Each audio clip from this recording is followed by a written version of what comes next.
The first reference I encountered came from an 18859 Quarry ledger outside Aberdeen, a thin column of ink noting a delay in extraction because workers had struck unusual iron forms sealed inside the rock.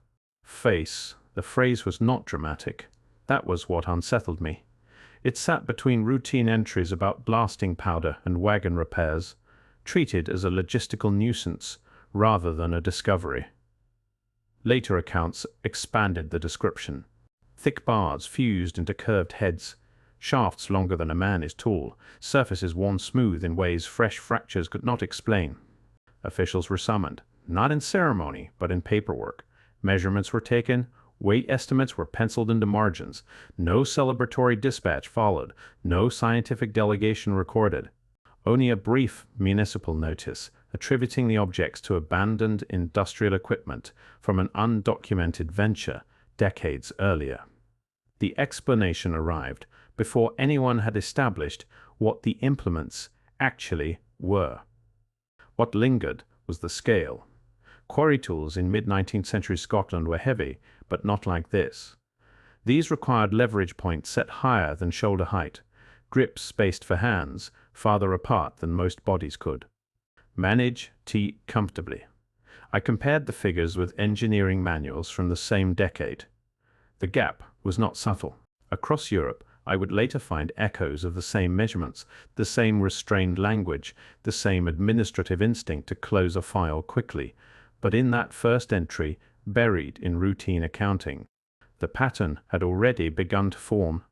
The ledger entry pushed me toward technical archives, the kind rarely opened unless a renovation forces a review. Weight tables, quarry schematics, insurance valuations, none of them spoke loudly. But together they began to disagree with the explanation offered in 1859. One report estimated a single iron head had more than 800 pounds, excluding its shaft. Another calculated density inconsistent with local ore deposits, suggesting smelting techniques that required sustained heat. Well beyond the portable forges common to Scottish quarries of the period, the margins were crowded with pencil corrections, recalculations, a visible discomfort with the numbers themselves. Survey maps showed anchor grooves carved high into stone walls, points where lifting rigs must have been mounted. Their elevation implied leverage, arms, longer than anything listed in contemporary equipment catalogues. Diagrams from the same decade illustrated cranes rated for half the load. Municipal engineering logs grew thinner the closer they came to the discovery year, a page torn out here, a reference to foreign machinery, without follow-up there. In a city meticulous about street widths and drainage angles, that absence felt deliberate. By the time I finished cross-checking measurements, the tools themselves had become less puzzling than the paperwork surrounding them. The technical inconsistencies pushed me toward municipal archives, the places where anomalies are supposed to leave fingerprints even when no one wants to talk about them. Property ledgers from the quarry district were intact before 1859 and methodical afterward, yet the year of the discovery carried only brief notations about altered extraction routes and reinforced storage sheds. No mention of why such accommodations were suddenly necessary.